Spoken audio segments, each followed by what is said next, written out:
Hi, I'm Dave Phillips. I'm here at TPI, and today we're talking about the Masters and Augusta.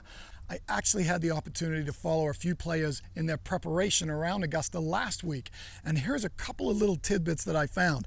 They were all checking their wedges. Now I've got 3 wedges here with 3 different bounces. So I got my 60 degrees, one with 4 degrees of bounce, one with 8 degrees of bounce, and one with 12 degrees of bounce. Now remember, bounce is this back edge. So the leading edge here, and then the back edge. You can see that's the 12 degree of bounce, and this is the one with much less bounce. So putting those together, you can see that. Now here's why this is important at Augusta.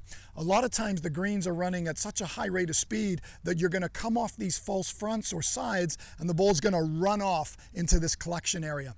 Now the grass around the greens is beautiful, but it tends to grow a little bit into the grain. So what's going to happen is it's going to get a little bit sticky when you hit it. So everybody's going to be fine-tuning their wedges. Now I've got a couple of SM7s by Vokey here, and what I'm going to do is I'm going to hit 3 shots exactly the same with 3 different bounces. So these are 60 degree wedges. We're going to go with the 4 degree of bounce first. I'm just going to hit a basic little shot, wait a little bit left, and I'm just going to try and slide it through. That came out pretty low, as you could see. Now, the next one I'm going to try is a little bit more bounce. So again, wait a little bit left. I'm just going to try and hit the same shot. Came out a little bit different, checked a little bit faster.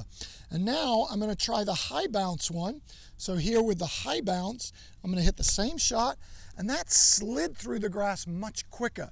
So I had 1 that came out fairly high, 2 that came out much lower, but the 4 degree of bounce came out low with a lot of check. I didn't feel any interaction between the grass so much and the ball. So basically, that's what these guys are going to be testing this week. They're going to be looking at their wedges, make sure they got the right makeup, check their bounces, and see how they're going through the turf. When it gets firm and fast around the greens and the runoff areas get tight, that's where they may change and go a little less bounce, but it all depends on your technique. So if you're one of those players that tends to not quite flush it every time, you're always going to benefit with more bounce. If you're an elite level player, you're usually going to go with less bounce because you're more precise with your interaction. So next time you're around the edges of your green at home, try a couple different wedges. Go in the pro shop, try some different bounces, because that might be the trick to actually getting you better at hitting wedges around the green.